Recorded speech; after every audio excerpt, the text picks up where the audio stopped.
welcome again to another episode of the REWeb Show, featuring top performing entrepreneurs in the Southwest Florida market and beyond. These are leaders that are affecting the community in a positive manner each and every day, and they're just overall bringing massive value and contribution to their clients and their industry. So today I have the honor of bringing on a dear friend of mine, somebody that is an inspiration to me every single day. He leads by example. He leads his family, his faith, and his business in a very admirable way. Somebody that I draw a lot of inspiration from. He's also one of the top mortgage officers in Southwest Florida. Him and his team do about $160 million of closed revenue every single year. So welcome to the show, Giovanni Matita. Thanks for being on, man. Thank you, Kyle. I appreciate the very kind introduction. It was very nice. Of course, man. So again, thanks for being on, dude. I want to introduce you to a lot of our viewers that may not be familiar with you and your brand and your company, what you guys do and how you're different. But before I do that, I'd like to rewind the clock a little bit. So take me back as long as we need to go, whether that's high school, college, or where you first discovered that you wanted to be an entrepreneur, you wanted to be on your own, you wanted to more or less break the mold and get started on your own adventure. So take me back to whatever time frame in your life that was. That's a great question. So I never knew how I was going to get there. I just knew that I wanted great things, and one of my driving forces for that is to help others. So I figured if I could figure out a way to do it, then go ahead and try, bring people along. So it all started at a very young age. I remember saying, I don't know how I'm going to be successful or what it is that I'm going to do or what that looks like, but I definitely want to do that. And I always wanted to come with my parents. I'm actually first generation here. I was born in Italy. So came here, my dad was a chef, my mom was a hairdresser. So first generation here. And I always wanted to learn what I didn't know. So that's kind of how it all started. And okay. I've always been attracted to anyone who was successful in anything that they did. I always asked how they got into it, what's it like, any tips. Right. Was given a lot of good books, the Robert Kiyosaki, Rich Dad, Poor Dad, at a really young age. My mom gave that to me at a really young age.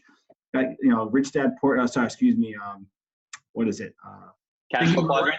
Oh yeah. Think and Grow Rich. Got Think and Grow Rich right when I graduated college. Maybe a little controversial now, but I did read The Art of the Deal by Donald Trump right when I graduated. That's still a great book. Yeah, it's a great book. Yeah. So it means a lot of good. I remember reading that book, and my grandma was here from Italy, and I told her that one day I'd go visit her in Italy with bags of money. So I'm still working on that, but more than the money, it's now as being a father to a 8- and 4-year-old. It's just being a really good example to them, and a lot of success really isn't about the money. It's about the things you get to do and the people you get to be around, the people you get to meet like you. So that's been the drive. That's been your journey. I love that. Thanks for sharing that. So I guess that's a good segue. You talk about what drew you into entrepreneurship and business ownership. So what specifically got you into mortgage? What was that time or series of events that led you to your initiation into mortgage and where you are today? Sure. I actually love this story. So in college, I worked at Carrabba's. That's where I made a lot of money at Carrabba's. And for a short stint, I actually came back to Naples to work at Carrabba's for about 1.5 years as I was transitioning between schools. And There was this couple that came in all the time. They're super cool and good tippers. And I was leaving to go finish school at UCF. And they said, hey, you're leaving? I said, yeah. They said, listen, we're starting a company. And in a couple years, I was like, well, listen, that's fantastic. I didn't even know their names. I said, I'll be graduating in a couple years. You can always get a hold of me through the manager here at the Carrabba's in Naples. I'll be back periodically, working weekends. And fast forward my senior year, so 1.5 years later, I was home working for Easter break, looked over, and they were at the exact same table that I saw them the last time. I walked over to them, still didn't know their name, just knew they liked Diet Coke. Walked over and just said, hey, do you remember me? And they said, absolutely. Giovanni, how are you? I said, great. So listen, I'm about to graduate and I need a job. Legit. That's exactly what I said. They said, great.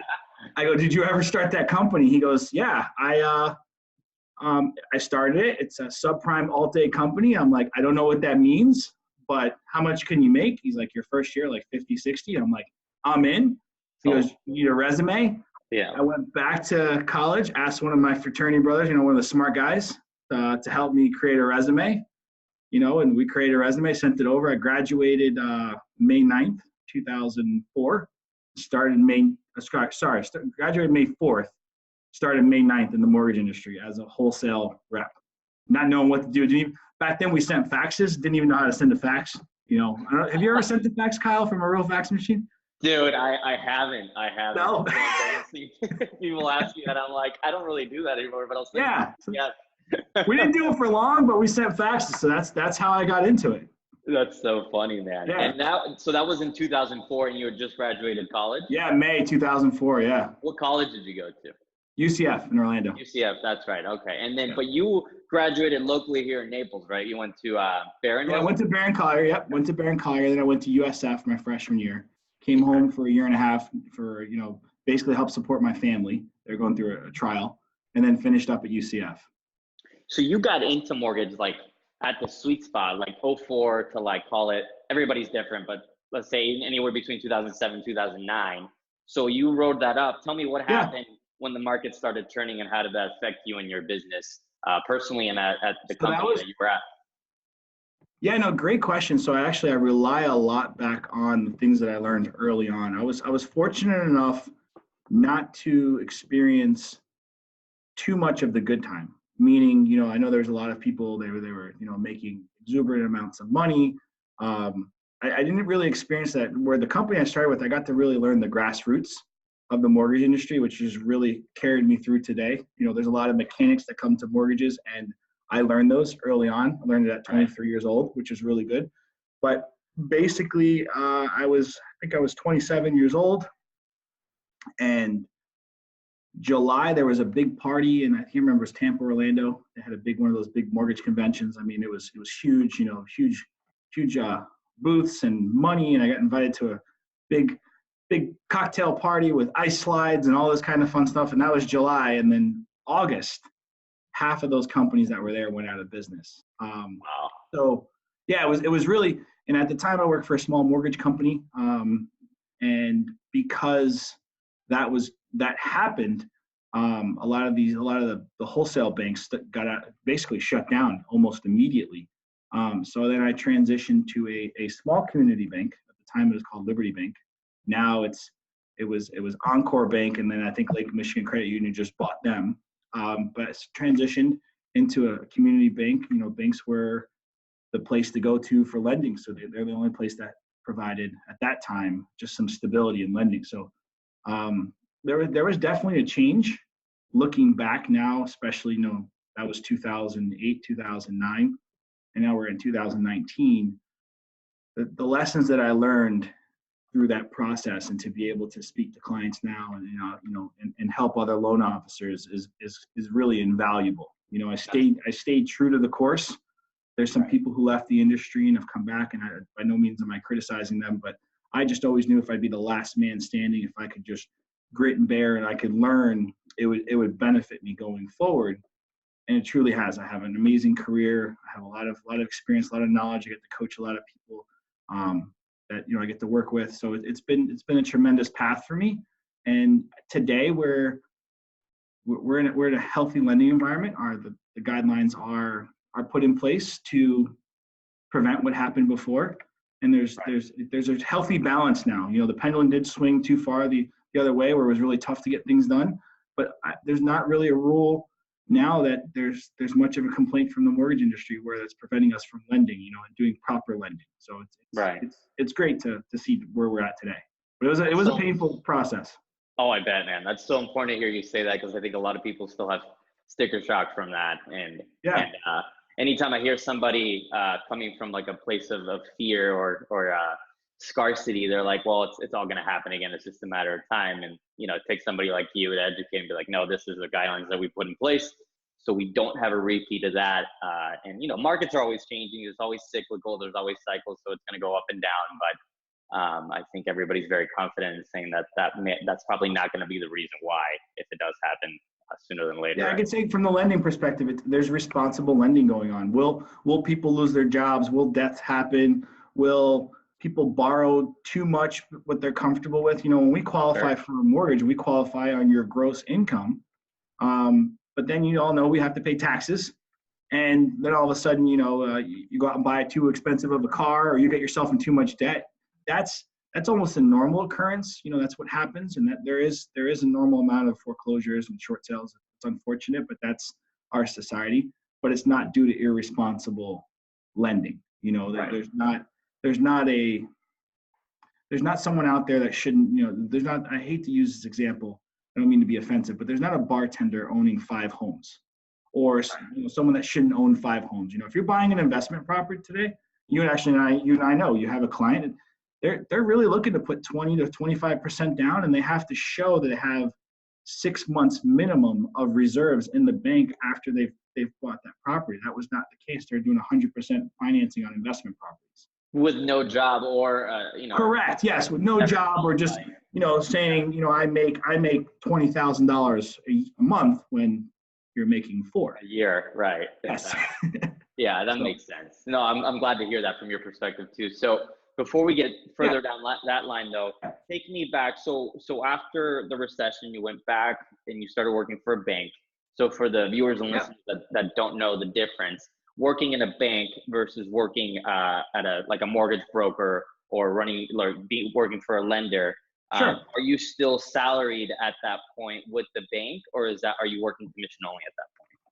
So typically the loan officer position is 100% commission.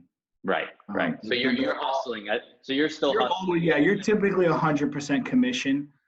Some companies provide a small base, and then there's always an incentive to sell, you know? Right. But the mortgage industry, go ahead. I'm sorry. That's just going to lead me to that question. So since you work commission only and you're having to hustle, we're just coming out of the worst recession in American history.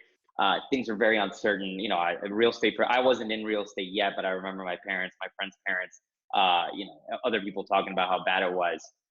What did you do to get yourself out of that place and maybe, you know, grow your business from there and start, you know, interacting with clients again and start lending again, or do whatever you need to, hustling through to start making some money again for yourself and for your family? How to take us through that process? So that's actually one of my fun parts of my career. So for a while, you don't know what to do, right? Right.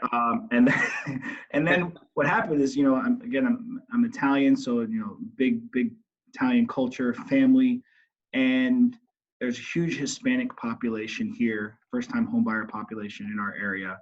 And I was like, you know, well, you know, I know a lot of the bad words in Spanish, and I know some conversational words in Spanish, and the Hispanic culture is very similar to the Italian culture. Right. And there weren't very many Hispanic lenders in the area, and there are, you know, some people were being taken advantage of. So I had some Spanish-speaking realtors that I did some business with, and I just started to reach out to them and work with them, and they liked me. They liked my hustle. I'd be at, you know, their office at 7:00 at night off Golden Gate Boulevard, meeting with clients, and clients would come, and they would come with their shopping bags full of all of their W-2s and pay stubs and residence cards. And it was great because, you know, I grew up, my father and my mom and dad had a green card in their wallet. So it was really cool to see and to do. And, you know, one of my favorite deals is this guy came in and, you know, he bought a home in Golden Gate City. I think it was 3 or 4 bedrooms with a pool for $90,000. I did a USDA loan at 100% finance. So I basically taught myself Spanish. I learned all the jargon in Spanish, sitting at small real estate offices, little tables, and asking like, well, how do you say this? And how do you say that? And, you know, and then you just build that. And that was from 2000 on there for my October 2008, I closed my first USDA loan. And those realtors out there, you know, you have to get a water test. I had no idea what a water test was. I think I went out there with bleach on my own, and then because the county gave us a little instruction manual, right? And I'm like, I don't know how to do this. So whatever. I found this guy, whatever. I found this company. He's no longer around, but he came and did all the water tests, and it was really cool because I was helping first-time home buyers, and you know, that is truly the heartbeat of America. You know, the middle class, the lower middle class. I mean, $10 and $10 an hour is $20 an hour. And at that time, you know, we had a lot of 100% financing. They were able to do, you know, FHA deals, 3%. And then if you don't remember when Obama took office, he started the $8,000 tax credit, where you got $8,000 back. So for purchasing a home. So we did a lot with that. So that was really covered a lot of their down payment, and closing costs. And then I from there I transitioned into it with an investment group. that would buy homes that were foreclosed, that people had gutted, that, you know, have really destroyed. They would go and fix them up, and then they would resell them. So I was qualifying all of their buyers to make sure they had qualified buyers. Again, still at this time, there was lenders out there that would misqualify people or say they would get deals done and not get them done. So I was part of the process. Like, hey, this is a qualified client. They're able to purchase the home, and that was a lot of fun. It was a busy time. I go back and look at those numbers. I mean, the average loan amount I think was $115,000 or $120,000, doing 87 loans a year at that point, doing those. Wow. But it was a lot. It was a lot of fun, and that really comes true today, where it helps me a lot with my clients, and if I'm a loan officer, being able to that I service those type of clients. You know, you learn a lot. Right. Oh, you built that relationship with those Yeah. people even back then. I mean, talking about doing water tests and things that aren't really on your job description when you sign up to be a loan officer, or even like, me as a real estate agent or broker. Like, you know, there's things that you do that are like, wow, I never imagined I'd have to do this to close the deal, but here we are, right? Yeah. So that's what it takes sometimes. That's important, and that's the difference. And I always advise my clients when they're looking for mortgages, it's like, you know, work with somebody that's actually going to take the time out of the day, whether that's 9 a.m. or 9 p.m.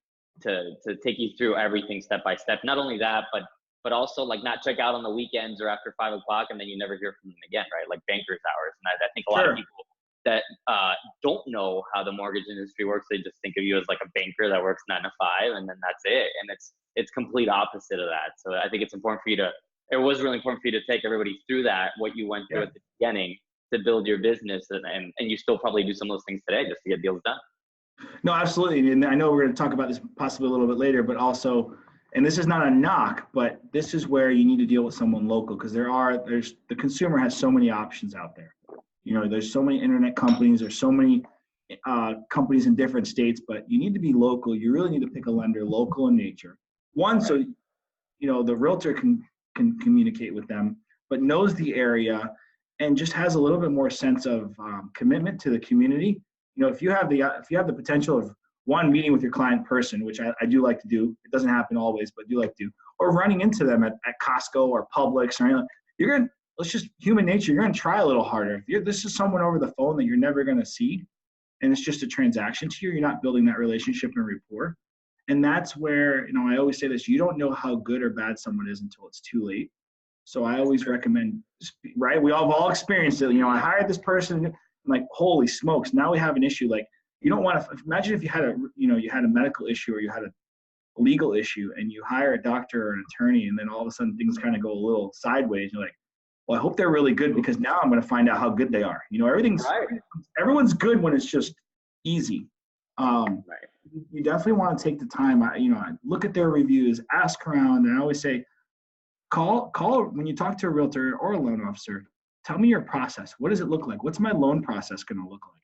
And if they can't explain that to you, or if they can't explain every line of every disclosure to the T, then that's the wrong person. And I could tell you, as being a local lender, we're just as competitive as those online companies that you don't see, but you actually have a human element too. That's what's made us so successful. And that's, you know, I feel like our society's gone away with that. And now we're coming back to it. Like, hey, we've become just as competitive, and I can give you the human element as well. And that's a huge thing. Oh, it is. Yeah, I think that is the thing. That's the game changer. That's something that technology, or, you know, in our case, Zillow and Redfin or Trulia will never be able to replace, is the human connection, the building the rapport, the taking the extra step and adding the value that only, you know, somebody like you could do. So that's really important. So tell us what, you know, and for our viewers and people listening in, take us from Gio in 2009 doing water tests for clients all the way to Giovanni in 2019 and running a successful team and in the company that you're in now. So what are the biggest difference right now? What are you guys working on right now? What's the production like right now versus back then? And maybe give, if we have maybe some younger mortgage officers just getting into the business, what was that trial and tribulation for you to get there, and what you plan on doing beyond that? Well, I'll start off with this because my friends have been teasing me. I definitely have a different haircut, so they tease me a little bit on that. Looks good, man. Thanks, man. I'm trying something new. You know, from I started in the business at 23. I'm 38 years old now. As far as the core of who I am, that hasn't changed. It's more of the understanding of the business and seeing it through. If you're a new loan officer out there, or even this is the best way to look at any transaction, even if you're building a home or no matter what you're doing, you need to look at the finished product and then work backwards from there. Right. Where a lot of people get themselves in trouble in just building a home or going through the loan transaction is they start at step 1 and they don't get to step 4 or 5 or 6 or 7 until they get there. A good loan officer, and any good loan officer will tell you, they go all the way through the steps with their client and with themselves. So they know, hey, listen, we may need a letter from your CPA, or you know what, I know you don't want to liquidate your funds until 2 weeks before closing, but if you want to close on time and you're going to be traveling, you're going to be doing things, we need to do that now. So I'd say, from a loan officer's perspective, it took a while to build that confidence to say, hey, Mr. Homebuyer, Mrs. Homebuyer, I need you to do this now, because if you don't, your loan's not going to close. So I always look at, if you look at a typical transaction, let's just say it takes 30 days. Where loan officers get themselves in trouble, and we've all been guilty of it, is you don't really want to, you don't want to ask for things, or you try and get things done until it's too late. Now it's a week before closing, and now you don't have a choice but to ask for all this documentation. And now your client's frustrated because they already have the moving truck. They have, maybe someone coming to do some work to the property. They're, in Florida, especially where we're at, their stuff's already packed up. So specifically to loan officers, it's always, and home buyers, my goal is for my client is I don't want to call it inconvenience, but I'm going to ask you for everything I possibly can in the beginning so that the last week is a lot smoother. So yes, going through the home buying process is a process. There's a lot of documentation. It's somewhat intrusive. You're divulging your complete financials picture to the loan officer. I get to see everything. But I'd rather ask you up front. I know it's a little bit inconvenient, but it's less. I'd rather get that all from you in the beginning than at the end. And that's one of the things that loan officers, they learn. And even I'm sure in your profession as well, with inspections and such, and whatever that may be, deal with it. The longer in our industry, the issue does not become smaller, it becomes bigger. So the quicker you deal with it, the smoother the transaction is. And that's one of the things I've learned there. And now, I do, I have the privilege of leading a team. I still produce as well. And I just get to share my experience, and I've also learned, when you first start off in anything, or, at 23, 24, even in my early 30s, you never want to share vulnerabilities of not knowing something, or, basically not knowing something. Now I'll be the first one to say, you know what, I don't know that answer. Let's go find it together. And just sharing my stories of like, hey, you know what, I hate when that happens. That's happened to me before. And just giving that human element, that's been tremendous in leading. And then with clients, of just understanding, of being through the process. And one other thing too, I really want to stress to anyone getting into this industry, in the real estate industry at all. If you don't know something, say it. You'll have more respect, even from your clients. And I know sometimes you want to impress, some very influential clients. They're influential for a reason. They're CEOs and presidents of companies for a reason. They're going to see through the untruth. So you might as well just say, I don't know that answer. Let me find out. They will appreciate that so much more because they've been there before. That's how they got to where they are. And that's where the fun stuff happens. I literally love what I do because the people I get to meet and all the lessons I get to learn. Yeah. I couldn't agree with that more. I think everybody gets stuck in the trap, especially early on, where you want to be the one that knows the answers to every single question. And at the sake of like even giving inaccurate information or misleading information that can come up later on in the deal or influence somebody's decision, it's a very sensitive subject. So I always train my agents the way I was trained. And I even found like a fun spin on it, but like, if you don't know the answer, just say it. It's fine. People are not going to judge you because you don't know the answer. They will judge you if you say the wrong thing and then it comes up later on and you're going to think you're cool, right? Yeah. So I always use it as a follow-up opportunity. So I'll take, anytime interacting with somebody, whether it's an open house or a new agent or a new seller, a new buyer, and they stump me or they ask me something that I really have no idea, I'm like, hey, that's a great question. Let me make a note of that, and I'll get right back to you. I'll follow up with you as soon as I can. So then that gives me yet another reason to follow up with them if I'm trying to pick up the business. Like, hey, we met the other day. You had this really interesting question about surveys, and I didn't know, but I talked to one of my engineers. He gave me like the whole rundown. So if you don't mind, like, I can answer the question right now. I can send you an email with the detailed explanation. Like, what's a good email address for you, or what's a good time for us to talk about this? And like, look at that versus me giving them the wrong information and never following up on it, and then influencing the deal the wrong way. So I think that's so important when you're coming from a place of contribution, saying the right things and asking the right questions and getting the information from people. That's me like, wow, that guy not only answered my question, went out of his way to talk to an engineer, whoever needed to talk to, and I was presenting like more information than I even asked you. Like, that's pretty impressive. Like, I'm gonna do business with that guy, right? Yeah, you establish trust and credibility, Right. Exactly. That's so important, man. So that's super cool. Tell me now, today, 2019, at this recording, October 2nd, 2019, what does your team look like today? What does your company look like today? What are you guys doing? What are you guys working on? What are some of the goals? What are your year-to-date numbers? Just tell the audience, all about how much Giovanni Matita has grown from 2009 all the way to today, and what that looks like today. Yeah. So, the beginning of the year, we merged with a new company by the name of New American Funding. Incredible company. We're still family owned. There's a cup. I got mine right here. I got my coffee. It's a great coffee. So, husband and wife, Patty and Rick Ariello. Patty is her mom's Mexican, her dad is American, and Rick is Sicilian, which I'm Sicilian, which is pretty cool. But so we have a huge Hispanic initiative, which has been phenomenal, originated out of Southern California. And it's legitimately the best mortgage company that I've ever worked for. And the reason being is it's truly empowered everyone to embrace their entrepreneurial spirit. There's no egos. Everyone's there to help. There's enough resources for everyone. There's almost too many resources, but it's done in such a nice way where there's not a bunch of people that don't do anything. You get lost in an organization of 3,000. It's a few emails to get to the top of getting an answer to getting things done. One thing that the New American does that's very important is we actually service our loans. So just similar to a bank, we actually lend our own money and then we collect the payments. And what servicing allows us to do as lenders, so we're a true lender. The difference between us and a bank is we don't collect checking accounts and do other things. What allows us to service is when we're lending our own money, we follow the guidelines exactly the way Fannie and Freddie and Fannie FHA had intended.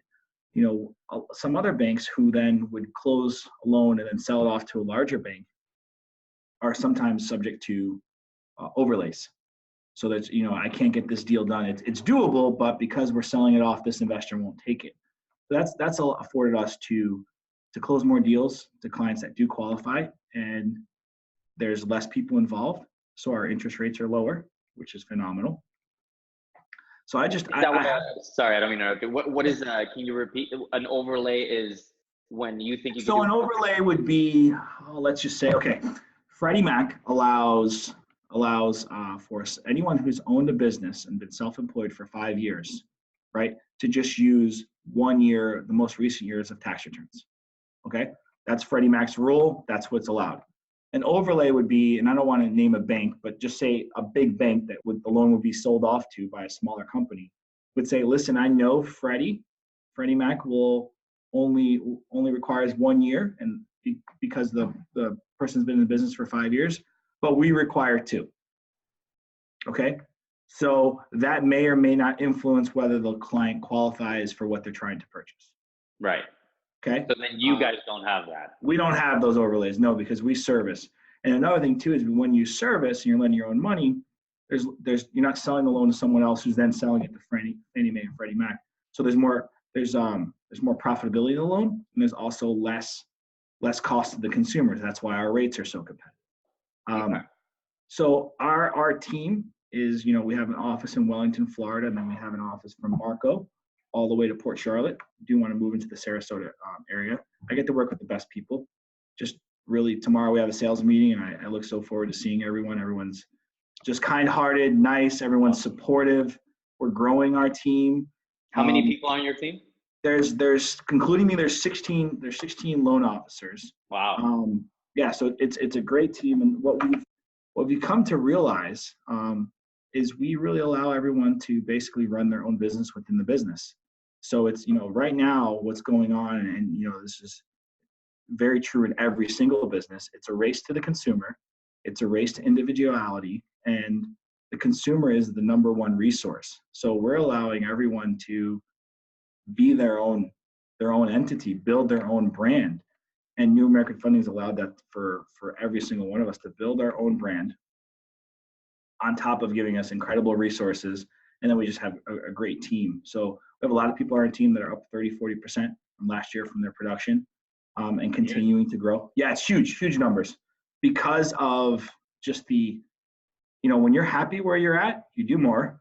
The flexibility of all of the programs that we have, are incredible interest rates, and just our environment. There's no one competing for one another, each other. Everyone is growing. And our technology does attract the consumer first. So it's been a tremendous journey. It's because we just went through this transition of a merger in January. So it's a full 9 months, and it's been really exciting. So we're excited to finish the year strong. We're just, I was talking to you a little earlier offline, we're creating a training room and a media room. So we'll have that done in the next few weeks, which would be great. And we're just really, our goal right now is to finish fourth quarter and make it the best quarter of the year, and then go into 2020, just crush it. This year, when we were talking before, you said you'll probably get close to 160 million, if not above that, in total. Yeah. That's total loans? Total loans, yeah, for the total team, yeah. That's awesome, man. So that's a little over 12 million a month. And you guys mostly, like, your ideal, I shouldn't say ideal, but your like median client is usually borrowing about what, 250?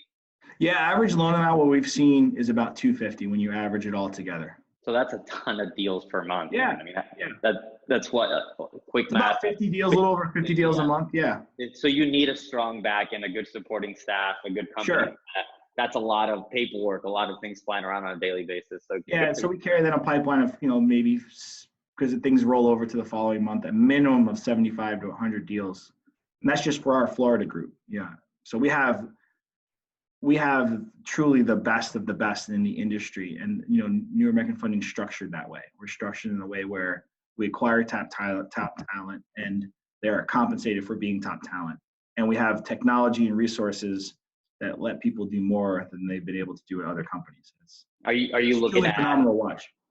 Sorry, are you looking to add more loan officers to your team right now? Absolutely, yeah. We're actually, we're heavily recruiting right now. We know what we have to offer, and we're looking just for kind, fun people that want to grow their business. We have such a great group that we're so protective of as far as our culture, and respect that we all have for one another.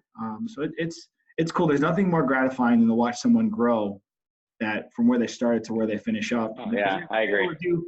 One of our loan officers, she's we went out to a church to Immokalee right before school, and we gave out some backpacks. We participated in a backpack drive, and she had run soccer camps in Atlanta. And now she called me. She's like, I have a contact. I want to donate some soccer goals. She called me yesterday. She's like, hey, listen, I have the ones in high school, like those big soccer goals. They're being donated at cost. I'm going to pay for them personally. I got 20 soccer balls coming. And I'm like, all right, well, we need cones. I'm like, I could help with the cones. And that's what it's all about. When you're running a successful business, let's just face it, then you're able to contribute more to others. So we're going to go out there, and these kids, it's a church out in Immokalee, small church in Immokalee, and they don't have anything. And we're going to go install some soccer fields. That's awesome. The coolest thing in the world. So that's a little bit of sentiment of who the team is and who we are. It goes beyond just mortgages. That's the same in real estate. Like we want to have more of an impact than just selling a house or helping someone buy a house. There's a lot more to the business than what you just see on the surface. So that's huge that you guys do that. I think a lot of the times people just get caught up on how many deals can I do this year, how many loans can I put together. But your real question you should be asking yourself, on my business, your business, anybody's business, really, is how many people can I help this this year. Yeah. That in itself will lead to more business, but the goal should just be to help more people regardless, not Sure. expanding your business, keep hiring more people, you know, don't be greedy. Just there's a lot to do out there, a lot of people to service. There's no scarcity in either of our businesses, only abundance. Yeah. It's just where to find it. So I think that's huge for somebody on your realm that's just getting into the business to know that they can count on a leader like yourself that's been through almost like hell and back with the recession and everything that happened. Yeah, it has a little bit of that. Yeah, a little bit, right? And has been able to build it. So I think this will segue into a really good question. We got about 15 minutes left. I'll ask you a couple more. Sure. I don't want to take too much of your time, but tell me, if you had to start from zero, like no contacts, no leads, like you're starting fresh all over again. And the only thing you have is all the knowledge that you've acquired over the last 15 years of you being in this business. What would you do? What would you be doing every single day from day one to get back to where you need to be? Got it. It's a great question. So start from scratch. When I started, there was no Facebook or Instagram, right. So that makes it a little bit easier. Yeah. So I would say, you know, first I've kind of thought about this a little bit. Really to focus on the relationships. You know that in business, but truly understand the relationship of the people you're working with, and then also the clients that you're taking care of, and know that from day one, it's truly about understanding that person.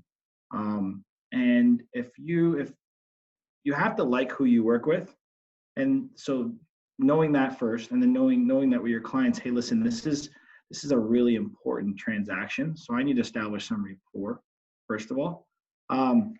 So that's one. From the mechanics standpoint, it's all in our daily routine. Right. So you have to, it's what's your what, what's your why, and it would be something very basic to on a daily, from Monday through Friday. And, what is 9 a.m.? What is from 9 a.m. to 12 look like, and from 12 on? And I could run through that real quick if that's what you're Yeah, absolutely. Yeah. Give it all up, man. All right. So, I mean, I would start in this, do this right now. And it's funny when you hear it's football season right now. I love football season. The football season's like every year they all say the same thing. We got to stick to the basic, blocking, tackling. I mean, right. So it's no different if you want to go work out and get in really good shape. It's really simple. You burn more than you eat, and you eat every couple hours, and you get enough sleep, and you get that result. If you don't do those things, it doesn't happen. So real simple schedule, and every top producer follows it, whatever that looks like. But typically you start your morning off early. I'm reading a book right now. I told you I was reading the 5 a.m. Club, but you start your book off, you start your day off early. You get your workout in, you get your prayer time in, meditation, journaling, whatever that looks like. You got to get your time, get your mind right. And whatever that time looks like, let's say 8 a.m. or, 8:30, you get into the office. From 8:30 to 9:30, you go through what your agenda looks like. Any emails or things that you need to be emailed out to anyone to take care of for you. And then from 9 to 11, call it your green time, where you're calling on clients or you're calling on realtors. So if I was starting from scratch, I'd be calling on realtors, right? Or everyone that I knew that owned a business. Right. And I would I'd be giving them a call and seeing if they wanted to meet for coffee, letting them know what I had to offer, and doing that from 9 to 11, basically every day of the week until the deals start coming in. And then you continue to do that. And then let's say from 12 to 1, maybe you have a lunch meeting and you come back in. From 2 to 5, you finish out your day of the deals that you're working, and every day you start it all over. Now, if you did that 80% of the time, from 0 to 6 months, you'd have a really solid business. It'd probably take you, I'd say 0 to 6 months, you have a really solid business. And with social media and exposure, here's something that I've used in the past. They say there's a neighborhood, even the neighborhood you live in, Google your address, it pops up. Zillow pops up, right? Next to Zillow is a realtor who sells in that area. All the top agents are right there. You start calling them like, hey, I live in Lake Park, and I see that you're the top agent there, and you got a bunch of reviews and seem like a really awesome person. Can we meet for coffee? And I could tell you this, I've called on a lot of realtors. it's amazing to me. Top agents will call you back and they will meet with you for coffee or lunch, even though you think that they won't. Number one is, I don't think they get, a lot of people don't call them because they're intimidated. And number two, and probably actually more important than one, is the reason they're top producers is they're programmed to respond to everyone. So they will at least give you a response. They will at least give you an opportunity. It might not be the first time you call them, but it might be the fifth time. I have an agent that, I'm having lunch with on Monday. Won't say his name, but he's an $80 million producer in our area. Great guy, huge guy. Calling on for 2 years. Our kids were in preschool together. Just consistent calling. Well, even with me, man. I mean, it was the first couple of years. Like I was, obviously won't mention any names, but I was using somebody else too. And you were, me and go for coffee. We just kept an open relationship. Yeah. But you were always consistent. That's the name of the game at all times, not just when you first started. Is follow up and consistency. And another thing that was impressive too is that you weren't like, oh, dude, send me your deals, send me your deals, send me your deals, send me your clients. You were just like, hey, I got like these really cool programs that I think would help you look really good, first of all, and then would help your clients like have a much better mortgage experience, have better rates, have better financing, better down payment, whatever it was. So it wasn't just send me your deals. It's like, here are all the really good reasons why I can help you grow your business. So I think, again, leading from a place of contribution, it's overused at this point, but it's true and it's so important. It's interesting you say that. It's become so automatic now that sometimes I forget, but really what I'm doing is when I'm talking to people, I'm listening to them. Right. And a bank president that, he's actually the CEO now of First American Bank, really just an incredible mentor to me. I would go on sales calls with him and he would ask 2 questions. He would ask, walk me through your process. And I'm like, that's a really impressive question. So when you meet an agent, you say, walk me through your process, walk me through your business model. Mm-hmm. And now you get to understand. So our favorite topic is to talk about is ourselves, all of us, don't care who you are. So I walk me through your process. And from that process, what type of clients do you have? Oh, I deal with a lot of Canadians, or I deal with a lot of second-time home buyers, or I deal with a lot of first-time home buyers. From there, then I could give you something of value. Hey, did you know that I have this bridge loan program that if your client in Michigan hasn't sold their home yet, and they could at least put down 10% down, I can give them a loan to bridge the gap. And then when they sell their home, they could pay off that second mortgage at no penalty to them, and we'll keep their first mortgage in place. Every time I have that presentation, I get a deal, because how common is that in our area? But I actually listened. Or I have a first-time home buyer that is on a work visa. Okay, you know what? We have programs for that. Or I have Canadian buyers. Or I do have a foreign national program. So you really have to ask people to tell them about their business, so then you can identify the need. It's all basic stuff. I could say this, until you actually do it, and you're going to stumble on your words. You will stumble on your words and you will mess up. It'll just happen.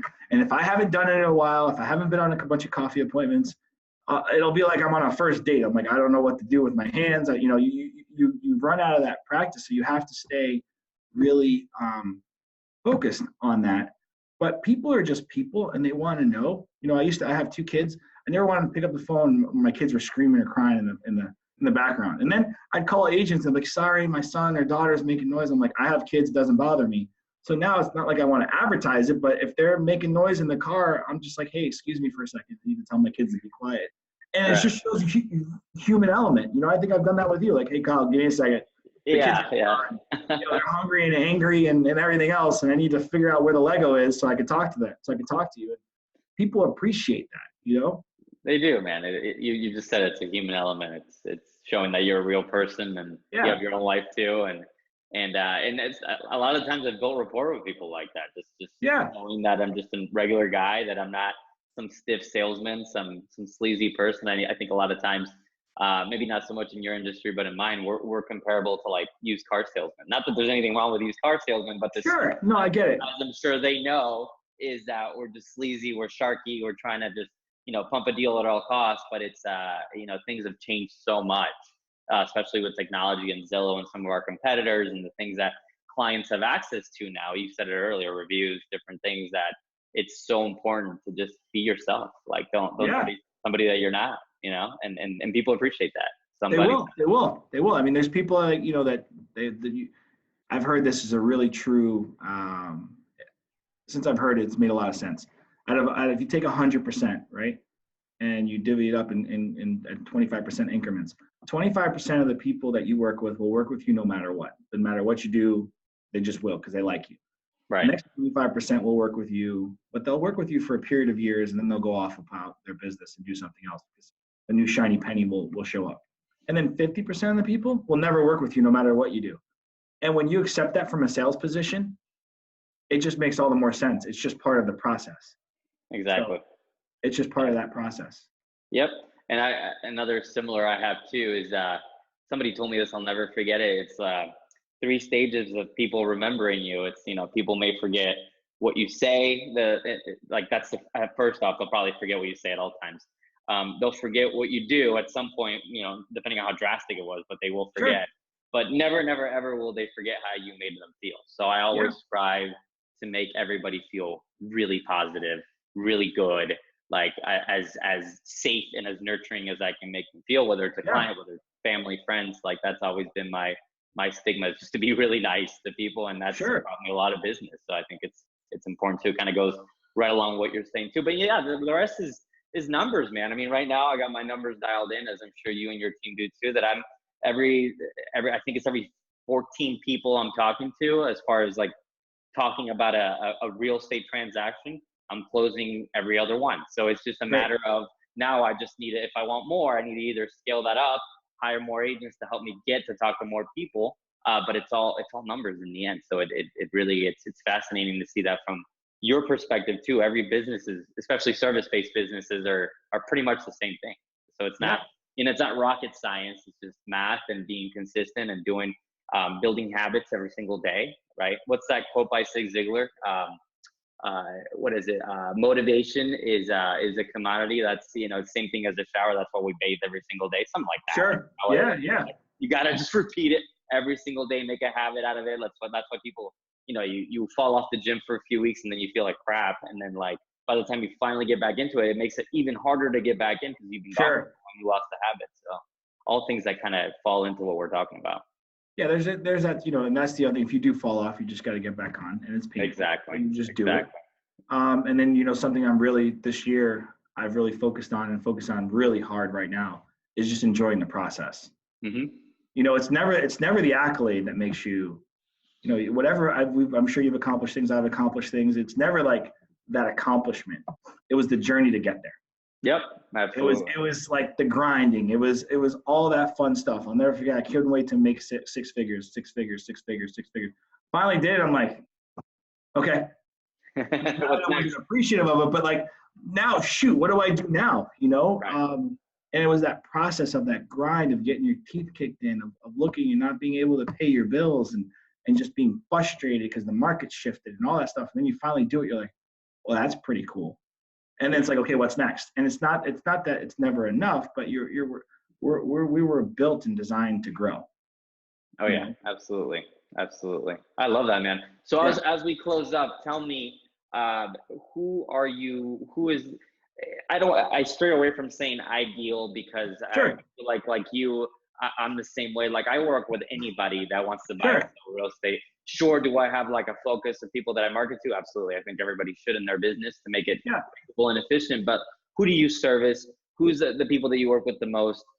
What do they need to get started if they're looking to qualify for a mortgage? Kind of take us through that process. If I'm a buyer and I'm looking on Zillow at some listings and I'm thinking, wow, what would it take to own that $300,000 house? Like what does it take from your perspective? If you can kind of take us through that process quickly. Yeah, perfect. So I'll start with the first question. So, going back to the 2008, 2009, I got hired by this bank's president, really nice guy. And he said, I'm hiring you over this other person who has a lot more experience than you because you have something called social mobility. And at that time, I had no idea what he meant. I thought he was just giving me a line because he was hiring me. So, but I truly believe it. And when I asked him what he meant he's like, you could deal with a first-time home buyer. You could deal with the mid-range buyer. You could deal with a very high net worth individual. So, I've expressed in the beginning, I have dealt with a lot of first-time home buyers in my career. I love and then they come back to me and then they want to buy a new home, right? So I just have just closed a loan for a friend of mine through college. She just bought her dream home. I have really ambitious, really just great, one of my favorite clients. He bought his first home through me about 4 years ago, and now he just bought his dream home, him and his wife. They were engaged when they did their first home, and now he's buying his dream home and he's closing on the 10th. So that's super cool. And then I get the clients, that are moving down from out of state, buying second homes. And that's a lot of fun too, because they usually have had like a really, interesting career. I've dealt with, people from Ford, from Pembridge Farms, the guy who designed the engineer who designed the chassis of the Ford Taurus. That was super cool. Like that. Yeah. So all of those type of individuals I've gotten to work with, and I feel fortunate for lending in Florida because we get to see a vast majority of individuals. So I had an agent yesterday message me and said, "Hey, my client's having a tough time getting qualified because their lender doesn't know how to use their retirement income." So I've just been fortunate enough to deal with all those type of clients, so I'm able to help all of them, which is great. Now, I always say this: if you're a first-time home buyer, you need to be looking 6 months ahead to get qualified. Why 6 months? Because there just might be things going on that you don't know, and we'll really prepare you for the process. What down payment are required, closing costs, if there's hiccups on your credit. If you're looking to move up, I would say at least 3 months or so prior to you buying, let's get you qualified. At least 60 days, let's get you qualified. And that kind of stays true with anyone else from that point. Like if you're looking to buy a home, let's start the process early, because there's nothing worse than you finding a home that you're in love with, and as you know, then they can't make an offer. Now, can I get someone qualified? Typically, depending on what they do for a living, I get them qualified, within a matter of 30 minutes. Same day. If they're self-employed, do their tax returns, it might take a day for their CPA to send it over. It could happen really quick. That's not what I'm saying. But if you really, in an ideal scenario, want to prepare yourself, the sooner the better. Have that type of conversation. Especially if you're about to retire. It's best to buy the home sometimes before you retire. You're in that type of transition. So you want to make sure that happens. If you're planning a family, like, hey, we're planning to have, because that does affect your income, depending on what's going on there too. So the sooner the better. And it's really a quick conversation. I'll send you an online link. You can fill it out. It takes you 10 minutes. From there, I evaluate everything, let you know what else we need. And it's a smooth process. That's cool, man. And I think, I've spoken to a lot of other loan officers before, so I know you'll appreciate this, but I always tell people, like, don't be house poor, right? Like you may be pre-approved for 400 grand, but that doesn't mean you should buy a $400,000 house.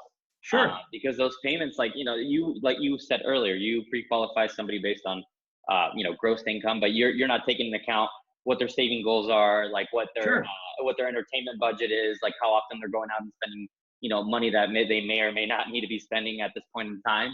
So if you still want to be a responsible buyer, don't get yourself trapped into what happened to thousands of people back in 2009.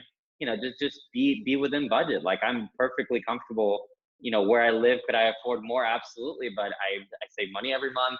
I get to do a lot of things that I enjoy doing, like traveling, like spending time with my friends and family, so on and so forth. If I was maxed out on my budget, then there would be a lot of elimination going on in my life. So I think that's important for a lot of listeners to know that you don't need to go gun ho and get a massive house and be saddled with a massive mortgage if that's not something that's within your budget, right? Yeah, there's a question that I've asked. I learned it early on. I ask all my clients this: what is a monthly payment that you're comfortable with? And I'm talking all in: taxes, insurance, HOAs, all of that. And whatever that number is, landscaping, like there's so much. What's that number? So you got to factor in everything else, and then they'll give me the number, and then a lot of times like, I don't know. I'm like, well, if they have a significant other, I'm like, you guys need to sit down and talk, because you may qualify for a lot more than you're actually comfortable with. And you'll know this when you're talking to a loan officer. I like to believe there's not many of them out there, but just be wary that the loan officer is actually looking out for your best interest. Yes, it's not about the commission. If the loan is bigger, so just a little tidbit, loan officers get paid on loan volume. Okay, the more loan volume they close, the more they get paid. They no longer get paid. It's changed a long time ago. They're not paid on interest rates, so they're paid on loan volume. But it doesn't matter to You me. just said that. I have a lot of people that still think you guys get paid on interest rate. Yeah, so no, so it's kind of like just a little informative thing. We don't get paid on interest rates. If interest rates are 1% or 5% or 15%, we all get paid the same amount of money. We're paid on loan volume. Okay, we're paid on the more we close, the more there's a percentage of that loan volume that we close. But you want to work with someone. It doesn't matter to me if you're borrowing $50,000 or $1 million. It doesn't, because I want to know. I want to give you the best loan that's available for you in your best scenario, and I'll go on from there, because you want to make sure that the loan officer you're dealing with has integrity first. And I've built my career on integrity. I've lasted for 15 years. I've lasted through the Great Recession, and I've done that by not compromising commission for integrity. So you want to make sure you're speaking to someone that's saying, hey, you know what? I know 350, the home you love, and that's going to put you about $500 more than where you wanted to be. And I'm just kind of throwing numbers out there. You really need to be in that 290 range, because that's going to keep you guys to where you wanted to be. And you did plan. You said you did say you're going to plan in the family, and maybe your wife's not going to work or your husband's not going to work. I just want to let you guys. I want to give you information to make the proper decision. When with the loan officer, they should give you all the information so you can make the proper decision. If they're not doing that, it's the wrong loan officer. Right. 100%, man. 100%. I'm glad you said that. So listen, as we close out, tell me what's the best way, if I'm a real estate agent, if I'm a borrower, if I'm anybody that wants to get a hold of you, what's the best way to do that? So the best way, I'm sure you maybe after this video, you could prop it up. My cell is the best. You can call, text, shoot me an email. I'm all over Facebook. I'll have your line. I'll put it in the description of the video, and then your email as well. But do you prefer people call, text you? I mean, it's all the same. Yeah, call, text is great. It's always I'm a sales guy at heart, so when a call comes through or a text comes through, it's like you get excited, right? Yeah, that feeling never goes away. It's like, hey, I need a loan. I'm like, awesome. I got referred to you by Kyle or whoever. It's like it gets exciting. So no matter when that is, I enjoy that. And I encourage any agents, brokers, whether you're local or within the state of Florida, talk to this guy. He's a wealth of knowledge. I've had lunch with him multiple times to where we just talk about the market and talk about things that I just never even knew about mortgages or about business or about the way things happened back in, the late 2000s and how things are different now and what the outlook is. We didn't really touch on that today, but maybe in future videos we'll talk about what your outlook is, because I feel like you're a wealth of knowledge when it comes to how the market is performing, where it's going to go, and kind of where we're at right now. So we'll do another one like that. Definitely hit him up. I want to thank everybody that watched this video. Thanks for tuning in to the REWeb Show. Thank you, Giovanni. Dude, you're awesome. I really appreciate you taking the time out of your busy day to share some knowledge with our audience. And I look forward to the next time we speak and do another video. Sounds good, buddy. Have a good one, man. Thank you. It was fun. All right. Absolutely. Yeah.